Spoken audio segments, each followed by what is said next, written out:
Shalom anak-anak ibu, apa kabar semuanya? Ibu harap semua dalam keadaan baik-baik saja. Oke, kita bertemu kembali, kita akan belajar pendidikan agama Kristen.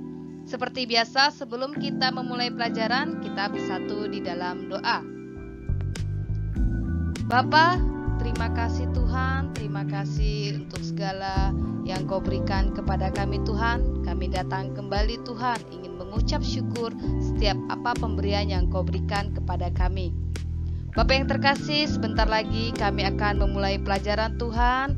Biarlah Bapa, pikiran kami hanya fokus ke dalam pelajaran hari ini Tuhan. Berkati setiap keluarga kami Tuhan, dimanapun berada, guru kami, dan setiap orang-orang di sekitar kami. Terima kasih Yesus, terima kasih Bapa, kami berdoa dan mengucap syukur. Haleluya, amin. Baiklah anak-anak, hari ini ayat mas kita tertulis di dalam 2 Yohanes 1 ayat 9. Buka semua Alkitabnya. 2 Yohanes 1 ayat 9. Ibu akan bacakannya untuk kita semua. Setiap orang yang tidak tinggal di dalam ajaran Kristus, tetapi yang melangkah keluar dari situ, tidak memiliki Allah.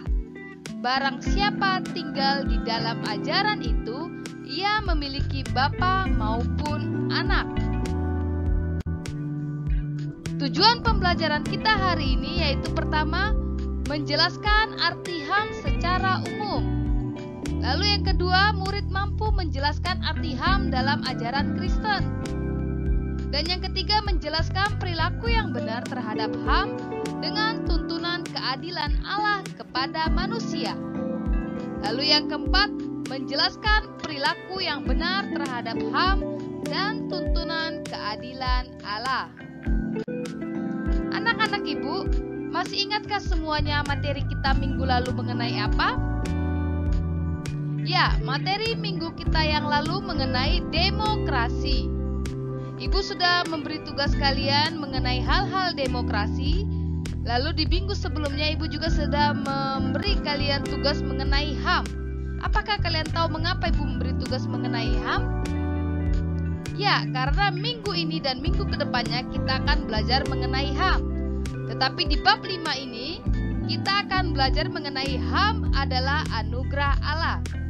Ayo kita buka bukunya halaman 23. HAM adalah anugerah Allah.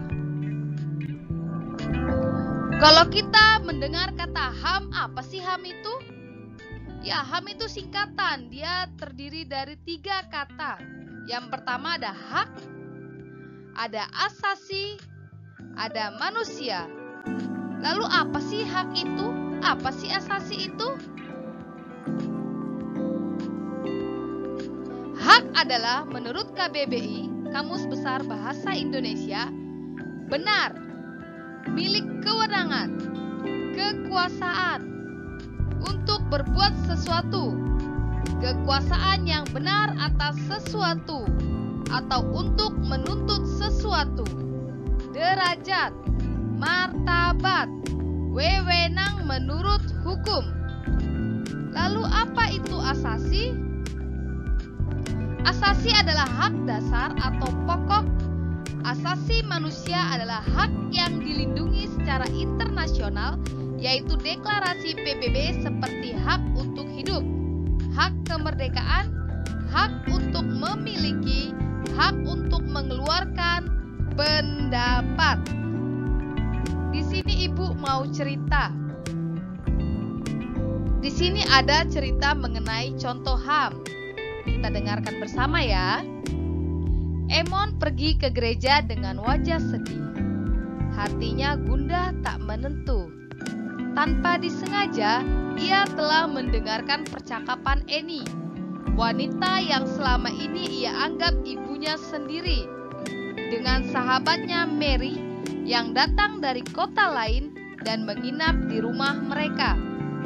Ternyata ia bukan anak kandung dari pasangan suami istri yang selama ini dipanggilnya ayah dan ibu.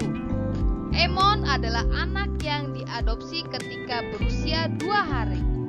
orang tuanya berniat membuangnya karena mereka tidak dapat menerima kehadiran Emon dengan alasan kesulitan ekonomi. Berbagai usaha telah dilakukan untuk menggugurkan kandungan, tetapi selalu gagal. Akhirnya orang tuanya menyerah dan menunggu sampai waktunya ia lahir. Mereka berencana membuang bayi tersebut agar dipungut orang lain. Eni dan Arman yang belum dikaruniai seorang anak bertemu pasangan suami istri tersebut dan mengadopsi Emon. Dalam hatinya Emon bersyukur karena mendapatkan orang tua angkat yang sangat mengasihinya, meskipun selama 16 tahun mereka menyimpan rahasia tersebut. Perlahan kebencian muncul dalam hatinya. Mengapa orang tua kandungnya tega membuangnya? Emon merasa dirinya paling hina sebab ibu yang melahirkannya tidak menginginkan dirinya. Setiap orang lahir, tumbuh, dan berkembang dalam kuasa dan kehendak Allah. Setiap anak manusia yang lahir berhak mendapat kesempatan untuk hidup dan tumbuh berkembang sampai waktunya Tuhan memanggilnya kembali. Tidak ada satupun manusia yang diberi kuasa untuk menguasai hidup sesamanya, karena semua manusia mempunyai kedudukan yang sama di hadapan Tuhan. Jadi di sini jika demikian, apakah yang dimaksud dengan hak asasi manusia? Jadi kata hak selalu berhubungan dengan sesuatu yang dimiliki oleh manusia dan apa yang dimiliki oleh orang lain. Jadi kalau kamu memiliki hak untuk hidup, maka orang lain pun memiliki hak untuk hidup. Jadi kalau ibu-ibu dan orang tua Emon memiliki hak untuk hidup, maka Emon pun memiliki hak untuk hidup. Jadi istilah hak ini juga dihubungkan dengan asasi dan pemiliknya adalah manusia. Jadi bagaimana memahami hak asasi manusia dengan benar dan apa yang harus dilakukan sesuai dengan pemahaman tersebut. Jadi itulah mengapa hak asasi manusia adalah adalah yang harus dimiliki oleh setiap manusia. Jadi apa kepanjangan HAM keseluruhannya?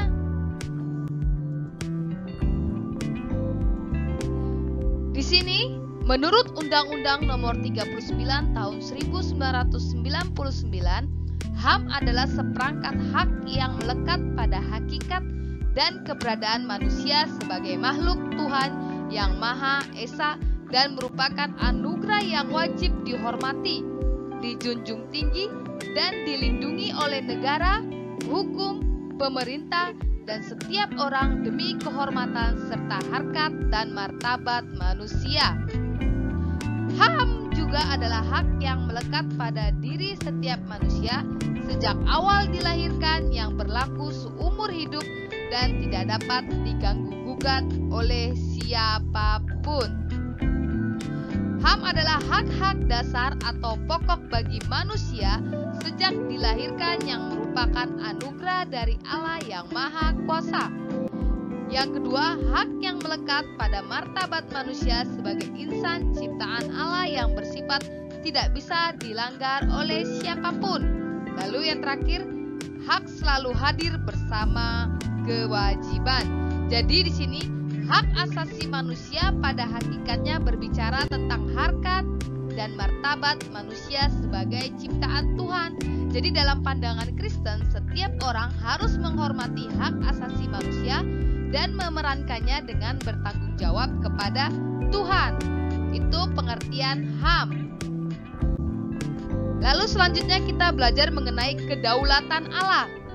Pada setiap hak melekat kewajiban. Karena itu selain ada hak asasi manusia, ada juga kewajiban asasi manusia, yaitu kewajiban yang harus dilaksanakan demi terlaksananya atau tegaknya hak asasi manusia. Jadi kita semua wajib memperhatikan, menghormati, menghargai hak asasi orang lain. Jadi kesadaran akan hak asasi manusia, harga diri, harkat dan martabat kemanusiaannya diawali sejak manusia ada di bumi.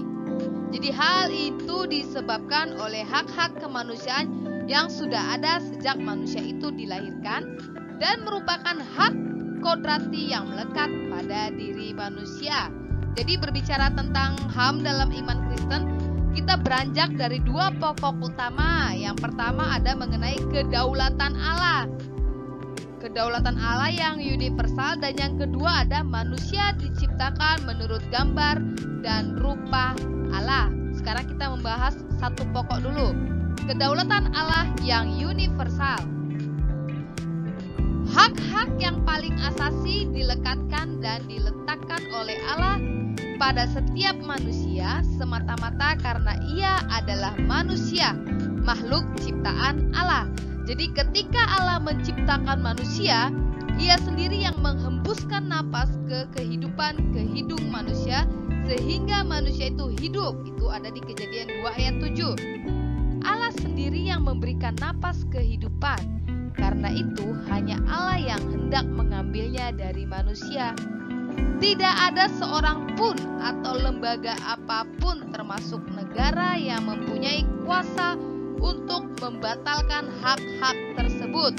Hukum pertama dalam 10 hukum adalah jangan ada padamu Allah lain di hadapanku. Keluaran 20 ayat 3. Artinya tidak ada yang boleh berkuasa atas manusia atau sesamanya, hanya Allah yang berkuasa atas manusia.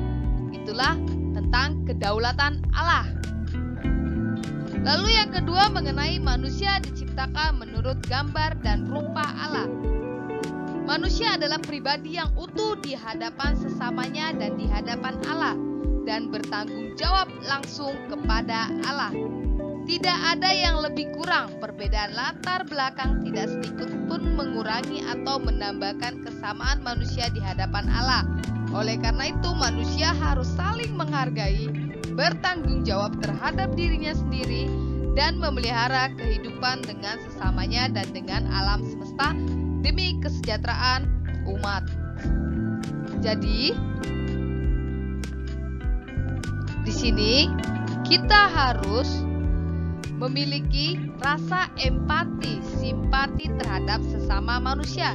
Jangan kita merasa kita lebih berkuasa terhadap manusia lain. Misalnya, oh dia anak saya lebih berkuasa terhadap anak saya. Oh dia kan keluarga saya lebih berkuasa terhadap keluarga saya. Selalu ingat, kedaulatan terbesar ada di tangan Allah. Jadi jangan sampai setiap manusia masing-masing merasa menguasai sesamanya.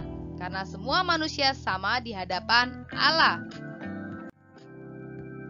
Lalu selanjutnya mengenai tanggung jawab terhadap HAM. Sekarang kita buka Alkitab kita di Keluaran 1 sampai 2. Di sini Ibu akan simpulkan ya. Di Keluaran 1 sampai 2 ini berbicara mengenai Raja Firaun dan Musa. Jadi setiap manusia dalam kehendak Allah selama waktu yang diberikan Tuhan kepadanya, ia berhak hidup dan mengembangkan kehidupannya. Di sini dalam Keluaran 1 ayat 22 di mana Raja Mesir bernama Firaun memerintahkan kepada para bidan yang menolong kelahiran orang Ibrani agar membuang semua anak laki-laki yang lahir ke sungai Nil. Ini dilakukan Firaun untuk mengurangi jumlah penduduk Ibrani yang semakin banyak di Mesir. Tetapi Allah berkehendak lain. Dari antara bayi Ibrani yang lahir pada waktu itu, Allah telah menetapkan Musa untuk diselamatkan. Kedaulatan Allah dilaksanakan melalui Miriam dan ibu Musa yang menyembunyikan bayi Musa di dalam peti pandan dan meletakkannya di tengah-tengah tebarau sungai Nil. Jadi di sini atas kedaulatan Allah pada Musa atas kedaulatan Allah. Jadi di sini Firaun gak berhak untuk membunuh bayi Musa karena kedaulatan Allah sepenuhnya ada di tangan Allah, bukan di tangan Musa. Lalu selanjutnya lagi di sini dasar teologisnya di 1 Samuel ayat 18. Di sini berbicara mengenai Saul dan Daud, di mana Alkitab mencatat bahwa Saul membenci Daud karena kemenangan Daud atas Goliat yang membuatnya dipuji-puji bangsa Israel. Saul tidak hanya membenci Daud, tetapi juga takut kepadanya karena Tuhan menyertai Daud, sedangkan Roh Allah telah meninggalkannya. Berbagai upaya dilakukan Saul untuk menyingkirkan Daud. Melalui strategi perang, ia juga menempatkan Daud pada barisan paling depan dalam segala gerakan tentara. Saul juga berniat membunuh Daud dengan tangannya sendiri, namun selalu gagal. Itulah dia. Jadi di sini Saul merasa bisa menghancurkan Daud, tetapi Tuhan sudah mengatakan bahwa kedaulatan terbesar ada di tangan Allah, bukan di tangan Daud atau di tangan Raja Firaun. Lalu sini lagi ada contohnya. Bilangan 16 di sini berbicara tentang Musa dan Harun. Ya, di sini Ibu mau buat tugas mengenai bilangan 6. Jadi tadi Ibu sudah menjelaskan mengenai kitab Keluaran, lalu kitab Samuel, sekarang kalian menjelaskan kitab Bilangan. Ya, di sini ada tugas bilangan 16 yaitu mengenai Musa dan Harun. Caranya sama seperti yang Ibu jelaskan di kitab Keluaran di slide sebelumnya dan kitab Samuel di slide sebelumnya. Di mana tugasnya adalah yang pertama, apa yang menyebabkan terjadinya pemberontakan terhadap Musa dan Harun? Apa yang direncanakan untuk memberontak Musa dan Harun? Apa yang dilakukan Musa untuk menghadapi pemberontakan Korah dan kawan-kawan? Mengapa dipilih cara tertentu untuk menyelesaikan masalah pemberontakan tersebut? Mengapa Allah membela Musa dan Harun di hadapan bangsa Israel? Jelaskan tindakan keadilan yang dilakukan Allah terhadap pemberontakan. Lalu yang ketujuh, apakah tanggung jawab setiap manusia terhadap HAM? Jadi untuk menjawab 7 soal ini, kalian harus baca dulu mengenai di dalam bilangan 16 mengenai Musa dan Harun. Ketika kalian sudah membacanya, maka kalian akan bisa menjawab ke-7 soal ini. Oke, sekian dari pelajaran Ibu hari ini. Jika ada pertanyaan, nanti kalian boleh bertanya. Lalu kita akan tutup pelajaran kita bersatu di dalam doa. Bapa yang terkasih, terima kasih untuk pelajaran hari ini Tuhan, mengenai HAM, di mana kedaulatan terbesar adalah di tangan-Mu Tuhan. Ajari kami Bapa untuk mengerti selalu setiap perintah melalui firman-Mu ini Tuhan. Biarlah kami Tuhan tidak egois, tidak merasa hebat, tetapi Tuhan tetap Engkaulah yang terhebat di dalam kehidupan kami. Terima kasih Bapa, terima kasih Tuhan, kami berdoa dan mengucap syukur. Haleluya, amin.